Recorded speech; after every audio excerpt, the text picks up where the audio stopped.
Bonjour, je vous retrouve aujourd'hui pour une nouvelle vidéo pour Show & Flower. Alors aujourd'hui, nous allons faire un tout petit format de carte.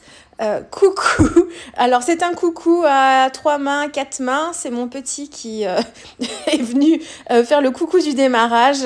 Il y a eu une petite bataille. Voilà, ça y est, il est reparti. Ça faisait longtemps que vous ne l'aviez pas vu sur mes vidéos. Mon petit qui grandit, il a eu 8 ans là, au mois de décembre. Alors, je vais faire donc une petite carte. Vous allez me voir travailler avec ce petit outil We Are Memory Keepers. C'est l'outil que j'utilise le plus chez We Are Memory Keepers. C'est celui qui sert à faire des enveloppes. Et je vais l'utiliser à la fin, on va en reparler. Alors, je vais faire une petite lettre au Père Noël. Donc, je suis partie d'un set de tampons Show & Flower d'une ancienne collection. C'est la collection nautique.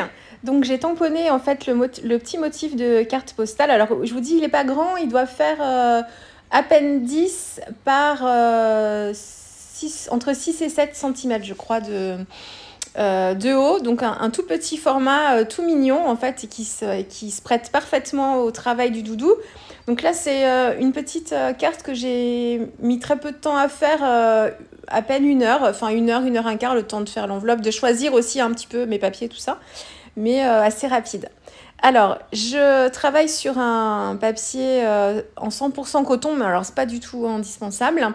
C'est le centenaire et c'est la version en grain torchon que j'utilise pas beaucoup, mais que j'aime bien parce qu'il y a un peu de relief et j'aime bien aussi ce petit effet de texture. C'est pas un gros grain non plus, il est un peu particulier, j'aime bien.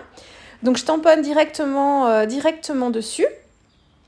Alors, j'ai choisi aussi le recto et le verso. Le recto pour tamponner le doudou et le verso, c'était juste le motif de tampon avec la carte postale, que je ne vais pas travailler plus que ça, hein, ça va juste être le motif tamponné. Alors là, je suis en train de réfléchir à ce que j'allais utiliser, quel pinceau j'allais prendre aussi. Je vais travailler avec plusieurs aquarelles. J'ai en base le set Rêve Nordique. Là, je travaille avec le marron que l'on a dans la palette, qui est une terre d'ombre, que je dilue beaucoup pour travailler le petit visage du doudou. Et puis, tant que c'est encore humide, je prends un petit peu de rose Beverly assez dilué et je viens lui faire des petites pommettes. Pendant que ça sèche, je fais le petit bout des mains, là, des papates, toujours avec la même terre d'ombre diluée. Et puis, je fais voilà, les éléments un petit peu dissociés parce que comme ça, je laisse tranquillement l'aquarelle travailler et puis je m'attaque à une autre zone qui ne touche pas en fait celle que je viens de faire. Donc, je prends pas le risque que les fusions se fassent aussi. Autrement, voilà, il faut faire attention à ça. Hein. Tant que le papier n'est pas sec, en fait, votre aquarelle va fuser si vous vous approchez un petit peu trop près. Pour travailler avec l'étoile, j'ai travaillé avec une base d'orchinacridone pour colorer déjà mon papier. Et puis ensuite, je suis venue appliquer une aquarelle irisée dorée. Donc moi, c'est là les aquarelles Sparks. Vous pouvez prendre n'importe quelle aquarelle irisée dorée. Hein. Ça peut être les Gansai Tambi si vous les avez.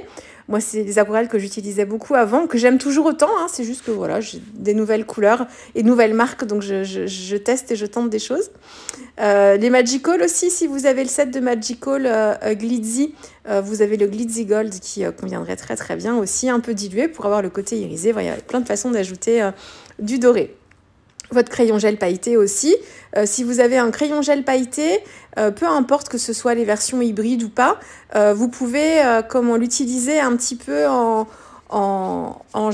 utiliser le gel et en fait quand vous mettez un petit coup de crayon, pas trop appuyé, vous pouvez avec le doigt tout de suite après flouter un petit peu, venir estomper un petit peu et avoir une petite tache diffuse. Moi je le fais de temps en temps, ça éclate un petit peu le trait et enfin ça estompe le trait et ça permet de pouvoir ajouter un petit peu de paillettes aussi comme ça. Alors il faut être très rapide parce que ça sèche très vite, hein, donc il faut le faire tout de suite après avoir mis le petit coup de crayon. Alors pour son petit déguisement, il est trop, mais qu'est-ce qu'il est chou! Ils sont tous chouchous, hein, les doudous, mais alors celui-ci, moi si les sœurs chou pouvaient me faire un petit goodies, une peluche doudou avec celui-ci là pour Noël. Oh là là, trop bien. Il a croqué celui-là. Alors, je travaille en base avec le vert de vessie, c'est celui de Winsor & Newton, je vous le redis, c'est celui que j'ai dans ma palette. Plutôt dilué, je fais zone par zone. C'est pas indispensable, vous pouvez faire une première couche sur l'intégralité du motif. Le tout, c'est de créer des ombres, enfin, on n'est pas obligé non plus, mais si vous voulez créer des effets de volume, il va falloir en fait retravailler après chacune des zones pour venir mettre une ombre en fait sous chacune des couches de sapin. Pour vous créer l'effet de volume, hein, puisque on suppose, enfin, moi je pars du principe qu'en fait ce sont des superpositions de couches de sapin, comme si on avait des branches comme ça, et je viens marquer en fait une ombre sous chacune des couches pour pouvoir matérialiser l'effet de volume. Donc je suis avec le verre de vessie en premier passage plutôt dilué. Tant que le papier est encore humide, je reprends mon verre de vessie un peu moins dilué pour commencer à travailler déjà commencer le travail d'ombrage. Et puis ensuite, si le papier a eu le temps de sécher un petit peu, s'il n'est pas suffisamment humide, eh ben, je le sèche complètement avec mon heat gun pour refaire une couche dessus.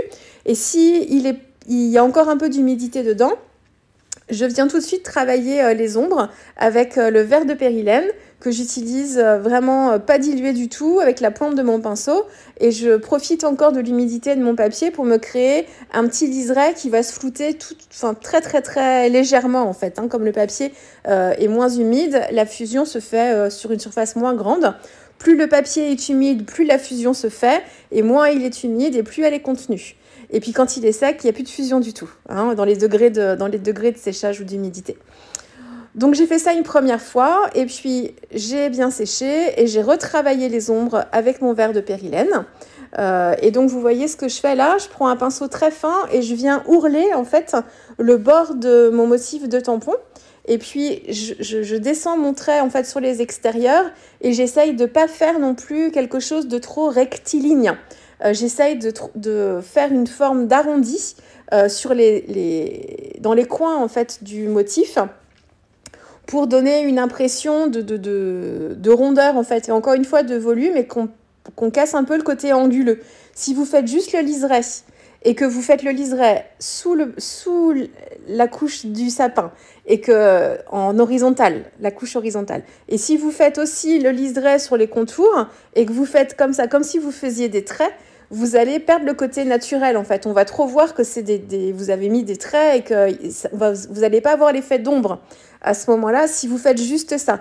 Alors si vous faites juste le trait en fait horizontal si vous ourlez juste le sapin de façon horizontale, ça va passer. Il ne faut pas que le trait soit trop épais, il faut qu'il soit relativement fin, ça passera.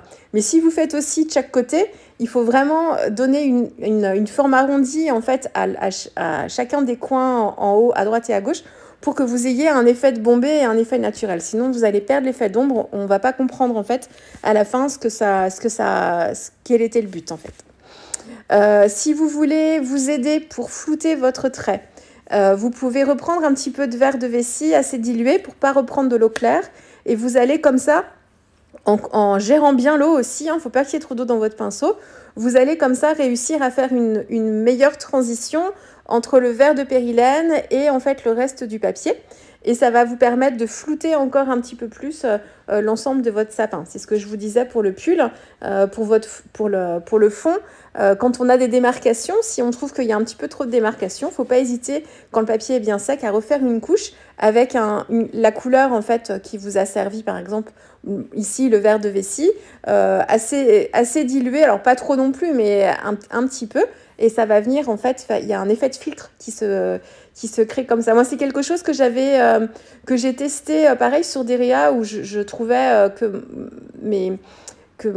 mes transitions n'étaient pas très, très douces. Et je m'étais dit, tiens, si je refais un glacis par-dessus, histoire d'avoir un petit peu comme un vernis, est-ce que ça va m'aider? Et en fait, effectivement, à chaque fois, ça me permettait d'atténuer un petit peu les défauts. Le petit truc de la vidéo du jour. Qu'est-ce que j'ai fait d'autre?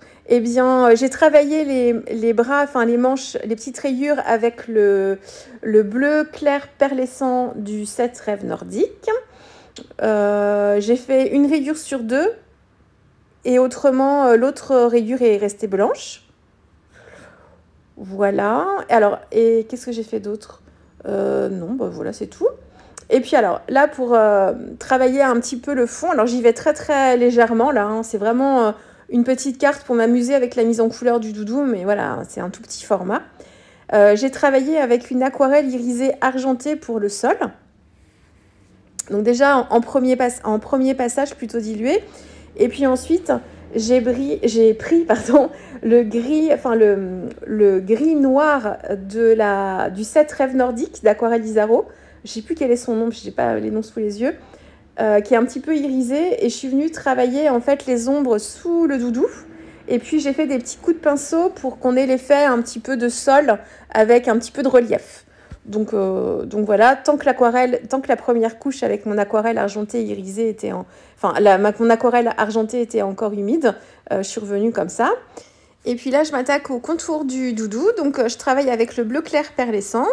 Je commence par un premier passage assez dilué et je fais tout le contour comme ça. Donc le papier n'est pas humide à ce moment-là, hein. Je travaille sur un papier sec. Et donc je commence par travailler donc, tout le contour. Et puis ensuite, je reprends le bleu clair perlescent, donc beaucoup moins dilué, donc le pinceau directement dans le godet. Et je viens en fait marquer un petit peu plus les ombres entre guillemets, parce que ma couleur de bleu n'est pas une couleur sombre, hein, mais ça vient en fait ajouter un peu plus de contraste avec une couleur un petit peu plus intense. Et je le fais en fait principalement sur le contour du sapin. Le bleu clair perlescent, il est un petit peu irisé aussi, hein, donc on va avoir des petits reflets, c'est assez sympa. Alors voilà, donc tout simple, hein, hop, voilà, c'est fini. J'ai repris les traits du doudou, j'ai peut-être pas fait là, mais à la toute fin, j'ai repris chacun des traits du tampon avec un crayon gel noir pour rapporter du contraste.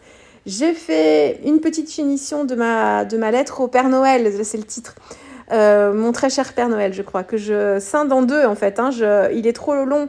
Le texte du tampon est trop long pour se placer sur ma carte. Donc, en fait, j'en tamponne une première partie du tampon sur le haut de ma carte. Je mets de l'encre sur l'intégralité du tampon. Et en fait, pour que seulement la première partie du tampon s'imprime, je protège la deuxième partie avec du masking tape. Comme ça, je suis sûre qu'il n'y a pas de souci. Parce que même quelquefois, si on essaye de ne pas ancrer l'intégralité du motif, bon, ça peut marcher, hein. Mais si notre tampon est pas totalement propre, si on a déjà fait des tamponnages avant, il reste toujours quelques petits résidus d'encre. Et en fait, on a l'impression qu'il n'y a pas d'encre. Et en fait, quand on tamponne, ça laisse une légère marque. Donc le plus simple, c'est d'ancrer le tampon et puis ensuite on met du masking tape sur la partie du tampon qu'on ne veut pas imprimer et puis on place le tampon comme ça. Donc j'ai fait la première partie, mon très cher Père Noël, mon très cher, et puis ensuite en dessous Père Noël, je crois que je l'ai découpé comme ça. Et voilà, et un petit cadre tout autour avec mon crayon gel noir. J'ai un crayon gel Pilo, bon, peu importe le crayon gel que vous utilisez, mais c'est pas un feutre, c'est un gel. Du coup, il y a un tout petit temps de séchage, quelques secondes. Donc attention quand vous faites les traits avec votre règle, ça c'est ce qu'on apprend à l'école aussi, hein. Mais si vous n'attendez pas bien, vous pouvez prendre le risque de faire baver votre trait de crayon. Alors pas tant sur la ligne, mais sur l'extrémité par laquelle vous avez terminé. Parce qu'il reste toujours un petit peu d'encre en fait avant que ça ne sèche. Donc attention, et si vous utilisez une règle plate, faites bien attention à retirer la règle. Moi je la retire comme un Mikado, c'est-à-dire que j'appuie sur le bas de ma règle et je la retire comme ça. Je la fais pas glisser. Parce que sinon, si j'ai de l'encre sur la règle, c'est prendre le risque que ça bave. Et je vous le dis parce que ça m'est déjà arrivé. Mais c'est pareil, quand on était à l'école et qu'on faisait un trait avec notre règle au stylo plume, hein, pour celles, je crois que nos enfants n'apprennent plus à écrire avec le stylo plume, mais pour celles qui sont de ma génération. Et en fait, on utilisait un côté de la règle pour éviter les bavures, hein. Vous vous rappelez de ça? Là, c'est la même chose avec ce genre de crayon gel. Voilà. Je vous le dis parce que même si je le savais, je me suis fait avoir parce que je me suis dit « Oh non, c'est bon, ça va sécher. » Bah non, que nenni. Je me suis retrouvée avec des petites bavures juste à la fin. Alors, c'est pas très très grave, mais bon, c'est pas nickel non plus. Alors, j'ai réalisé ma petite enveloppe. Donc, j'ai utilisé mon outil Wear Memory Keepers. J'ai pris un papier, en fait, papeterie créative de Shoe & Flower, toujours. C'est la collection Storybook dans ce bleu-là. Et puis, donc, en fait, comment j'ai fait pour calculer la taille de mon enveloppe? J'ai mesuré la taille de ma carte. Et ensuite, en fonction de la taille de la carte, sur l'outil MER Memory Keepers, en fait, vous avez plusieurs mesures pour plusieurs tailles d'enveloppe. Ça vous donne, en fait, en fonction de la taille de la carte que vous allez mettre à l'intérieur, quelle taille de papier il vous faut. Donc, ce sont que des formats carrés de papier. Mais ensuite, après, c'est le pliage, les lignes de pli, en fait, qui ne seront pas placées au même endroit. On a des repères sur l'outil. Il est très bien fait, très facile d'utilisation. Donc là, en fait, j'ai pris une enveloppe de façon à avoir, à ce que ma carte se loge dedans. Alors, elle est beaucoup plus petite en hauteur que la taille de l'enveloppe. Mais l'enveloppe, je vais la placer ensuite dans mon December Daily. Je vais faire des trous dedans. Donc, il fallait que j'ai un petit peu plus de marge pour pouvoir y glisser en fait ma petite carte à l'intérieur et qu'elle soit bien, enfin que je puisse bien refermer l'enveloppe et que ma carte vienne bien se caler contre les anneaux et voilà, en étant calée, elle ne dépasse pas. Voilà pour l'enveloppe. Là, je suis en train de... Alors, je voulais mettre un petit seau à la cire, mais en fait, j'en ai déjà plusieurs de placer dans mon album et en fait, ça prend beaucoup d'épaisseur. Donc, je m'en suis dispensée ici, mais ça aurait été super sympa. Donc, j'ai pris en fait le set de papeterie créative, le set de papier à découper de la collection Rêve Nordique. Vous avez en fait tous les numéros du mois de décembre, enfin jusqu'au 25, je crois. Donc, j'en ai pris un au hasard, hein, je sais pas, parce que non, il n'est pas pris au hasard, il est pris en fonction de la couleur. Et puis, en fonction du jour que j'aurai pris, du numéro, je vais le placer dans mon December Daily, voilà, à peu près en ordre chrono. Donc, voilà, donc je ne me préoccupe pas du tout du numéro et de ce qui s'y passait ce jour-là, je m'en fiche. C'était la couleur qui m'intéressait ici. Et j'ai embossé mon enveloppe avec de la poudre blanche, de la poudre à embosser blanche. Et j'avais tamponné avant avec mon encre blanche Lawn Fawn. Mais en fait, sur le papier un petit peu glacé, l'encre n'a pas été très, très, très opaque. Alors que pourtant, c'est une encre très opaque. Par contre, comme elle est à séchage lent, j'ai pu en fait remettre de la poudre à embosser. Elle est à séchage lent, même très très lent.